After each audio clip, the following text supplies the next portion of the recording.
Vous êtes sur New World Info, c'est l'heure de décryptage. Nous recevons Didier Assogba. Didier, bonjour, vous allez bien? Bonjour, ça va.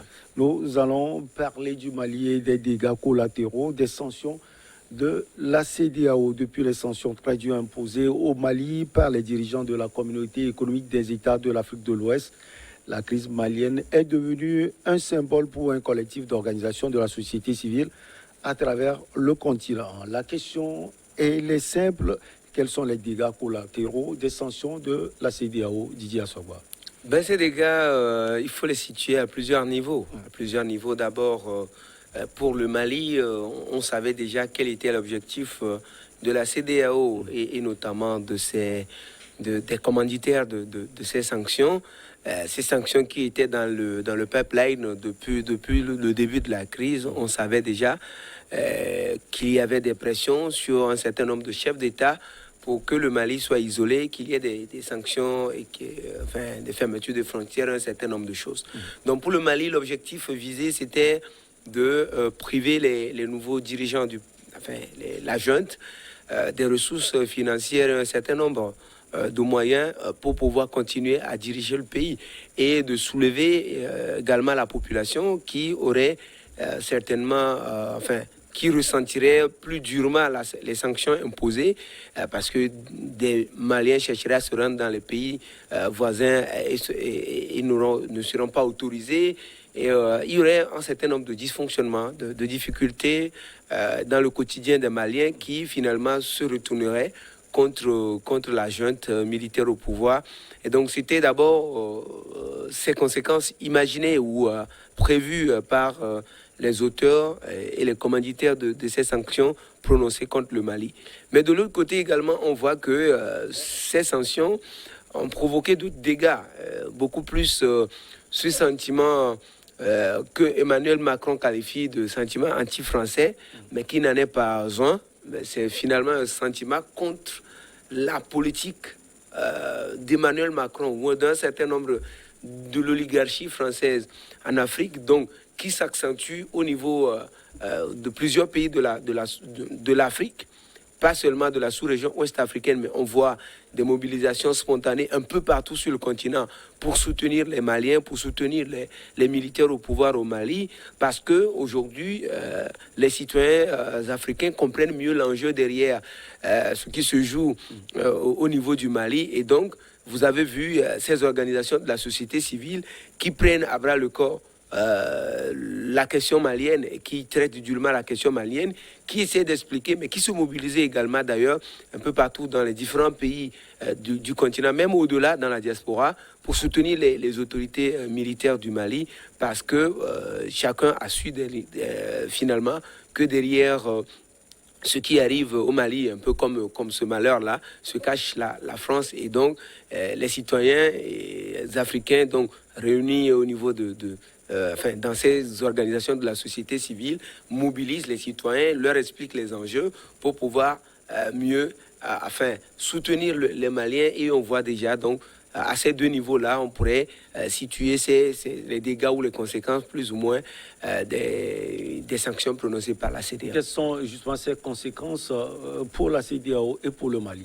Mais évidemment, pour la CEDEAO, vous avez vu, la CEDEAO est devenue la risée pour les citoyens. D'abord de la région, mais au-delà, un peu partout, sur le continent, mais également dans la diaspora, on voit la CEDEAO devenue la risée de tout le monde. C'est l'impression qu'on a. Il y a des gens également qui comprennent les décisions de la CEDEAO, Didier Assogba. Non, mais à partir du moment où ceux qui comprennent les décisions de la CEDEAO, on comprend leur motivation aussi. À partir du moment où les sanctions prononcées par la CEDEAO sont des sanctions illégales, parce que ne se trouvant dans aucun des mécanismes qui fondent l'existence même de l'organisation sous-régionale. Donc, vous voyez déjà que la CEDEAO se ridiculise en se donnant dans des sanctions illégales qui ne se trouvent dans aucun document, aucun mécanisme fondateur de la CEDEAO. Donc, à partir de ce moment-là, la CEDEAO, ceux qui disent comprendre les sanctions de la CEDEAO ont certainement des objectifs inavoués. Mais ce qui est clair aujourd'hui, c'est que ceux qui comprennent ou ceux qui soutiennent plus ou moins les chefs d'État de la CEDEAO sont peu. sont peu nombreux par rapport à la majorité. Il y a quel baromètre, Didier Assogba? Non, mais rien qu'à voir les réactions. Rien qu'à voir les réseaux sociaux peut-être. Pas seulement sur les réseaux sociaux, mais ceux qui prennent ouvertement la parole. Ceux qui soutiennent certainement la CEDEAO savent qu'ils n'ont pas forcément raison et le disent peut-être. Le disent peut-être. Un débat où la finalité, ce n'est pas d'avoir raison ou pas. Chacun développe ses idées. Non, aujourd'hui, à partir du moment où il y a tellement d'enjeux qui se jouent derrière cette affaire et on voit clair les motivations derrière, vous voyez, même si des gens avaient envie de soutenir la CEDEAO, ils n'auraient pas assez d'arguments. Ils n'auraient pas assez d'arguments parce que vous voyez tellement aujourd'hui des faits en défaveur même de la CEDEAO et des chefs d'État qui l'animent. Donc vous avez vu que même au sein de la CEDEAO, on peut diplomatiquement, on peut dire qu'il y a des chefs d'État qui ne sont pas d'accord avec ces mesures annoncées et prises. Comment vous l'aviez su? Diplomatiquement, quand... Parce que certains n'ont pas participé à la rencontre d'Accra. Diplomatiquement, ça veut dire... Ils ont envoyé leur ministre. Diplomatiquement, ça veut dire beaucoup de choses. Les ministres ne peuvent pas prendre un certain nombre de décisions. Si le chef de l'État ne peut pas aller à Accra, il peut envoyer un ministre. Diplomatiquement, ça veut dire beaucoup de choses. Donc le chef d'État n'est pas compteur, n'est pas responsable. Il a envoyé son ministre. Il a envoyé, c'est le ministre. Peut-être qu'il a encore d'autres choses à faire. C'est le ministre alors. Donc dans ce cas, c'est le ministre. Vous avez vu les ministres sur... Au nom du président. Vous avez vu les ministres sur les photos? Non, c'est les chefs d'État qui se sont mis ensemble. Vous voulez parler de quel chef d'État? Non, je dis, il y a des chefs d'État qui ne se sont pas rendus. Donc, le président togolais? Pas que lui. Il y a le grand Nigeria, le grand Nigeria dont le chef d'État ne s'est pas déplacé. Ça veut dire beaucoup de choses. Donc pour vous, le Togo et le Nigeria sont contre les décisions de la CEDEAO. N'oubliez pas que c'est les deux pays fondateurs, initiateurs de la CEDEAO. Donc à partir du moment où les initiateurs, leurs têtes se font absenter donc à un sommet d'un tel niveau, ça veut dire beaucoup de choses. Et donc à partir du moment où les sanctions également prononcées sont des sanctions qui ne se trouvent pas dans les mécanismes de la CEDEAO, ça c'est des questionnements. Donc je dis aujourd'hui que vous avez vu, la CEDEAO s'est un peu ridiculisée, condamnée ici et là, et accusée d'avoir abandonné le Mali donc en plein vol. Donc aujourd'hui, c'est la CEDEAO dont la crédibilité est en jeu. Et les citoyens de la CEDEAO aujourd'hui se demandent à quoi bon également compter sur une telle organisation qui n'est là visiblement que pour un certain nombre de chefs d'État et pour des pays amis extra-régionaux. Donc ça pose véritablement des problèmes. Aussi disent que la CEDEAO a pris sa décision, elle est à l'aise, elle est dans son coin, ce sont les activistes, ce sont les populistes, ce sont les Maliens qui s'agitent. Alors, vous n'êtes pas dans l'espace CEDEAO, bien vous ne voulez pas respecter les consignes de la CEDEAO. On vous sanctionne, c'est l'occasion rêvée pour vous de faire ce que vous voulez. Pourquoi ces mobilisations? Mais écoutez, est-ce que quelqu'un a dit que la CEDEAO ne devrait pas sanctionner? La CEDEAO a sanctionné la Guinée. Et le summum des décisions et des sanctions que la CEDEAO pouvait prendre, c'est de retirer le pays des instances de l'organisation. Et ça, le Mali l'a déjà connu. La Guinée le connaît déjà. Donc, à partir du moment où il n'y a plus d'autres mécanismes pour aller au-delà des sanctions extrêmes prévues par les dispositions de la CEDEAO, je pense que la CEDEAO ne devrait pas aller inventer des sanctions parce qu'il s'agit du Mali. Et ce qui choque les Africains, qui choque certainement les Maliens, qui aiment d'ailleurs leur pays que quiconque, c'est que ces sanctions avaient été déjà suggérées par un chef d'État qui n'est pas membre de la CEDEAO, qui n'est pas un chef d'État d'un pays membre de la CEDEAO, qui avait déjà suggéré ces sanctions que la CEDEAO avait déjà rejetées parce que ces sanctions sont illégales, je le répète, mais finalement que la CEDEAO finit par coller au Mali. Donc à partir du moment où on a des indices concordants qui prouvent que la CEDEAO se fait manipuler par d'autres entités, il faut le dénoncer parce que la CEDEAO appartient d'abord aux Africains, aux Maliens, aux Togolais, aux Sénégalais, un peu partout. Donc, si la CEDEAO qui appartient aux Africains peut se faire manipuler par d'autres citoyens qui ne sont pas africains, qui ne sont pas de la CEDEAO, ça pose véritablement un problème et les Maliens et les Africains ont toute raison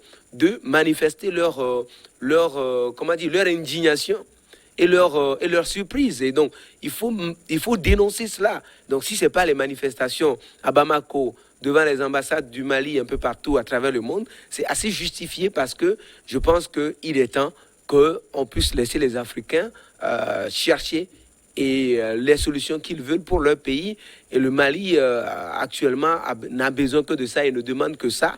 Et c'est ce que les Africains, d'ailleurs, demandent. Les Africains de tous les pays demandent qu'on laisse, nous, Africains, trouver des solutions africaines à nos crises africaines.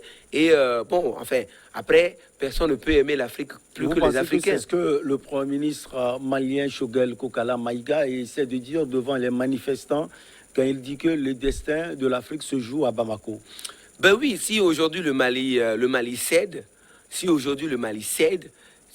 demain les Béninois, les Sénégalais, les Sud-Africains ou je ne sais pas, les Tchadiens ou les Rwandais veulent se lever pour trouver des solutions à leur crise en interne, je pense que ce qui aura été appliqué au Mali, qui aura cédé devant un certain nombre de pressions et de tentacules extra-régionales, je pense que ça va être appliqué. Ça se servira de jurisprudence pour les autres pays africains qui voudraient se sortir des griffes des pays colonisateurs pour trouver des solutions définitives à leur crise. Donc, à partir de ce moment-là, si aujourd'hui le Mali parvient à réussir à se tirer d'affaire et à pacifier son pays, à récupérer tout son territoire, toute la superficie du Mali, et à mettre hors d'état de nuire les terroristes, et à asseoir un régime assez solide qui peut représenter les Maliens et parler d'égal à égal avec d'autres puissances étrangères, je pense que ça donnerait envie aux panafricanistes, aux Africains qui voudraient bien se servir de ce sursaut d'orgueil pour construire leur continent, pour construire leur pays. Donc aujourd'hui, tous les Africains ont intérêt à soutenir le Mali parce que là, oui, effectivement, le destin de l'Afrique et de tous les Africains se joue là. Si la France arrive à faire replonger le Mali dans ce qu'on connaît bien, qu'on désigne sous le vocable de la France-Afrique, que les Français cherchent à transformer en Afrique-France. Aujourd'hui, si le Mali cède et replonge karma dans la France-Afrique, je crois que c'est l'Afrique qui repart sous le joug de la manifestation et de tout ce qu'on connaît pour plusieurs années encore, plusieurs décennies encore. Et ça n'arrange pas les Africains, qu'ils soient maliens, qu'ils soient ivoiriens, qu'ils soient rwandais, qu'ils soient congolais. Et donc aujourd'hui, les Africains doivent d'une seule voix soutenir les Maliens pour que la France échoue lamentablement dans ces entreprises qu'elle est en train d'essayer d'imposer au niveau du Mali. Didier Assogba, merci beaucoup. On marque une petite pause et derrière, on reçoit notre invité.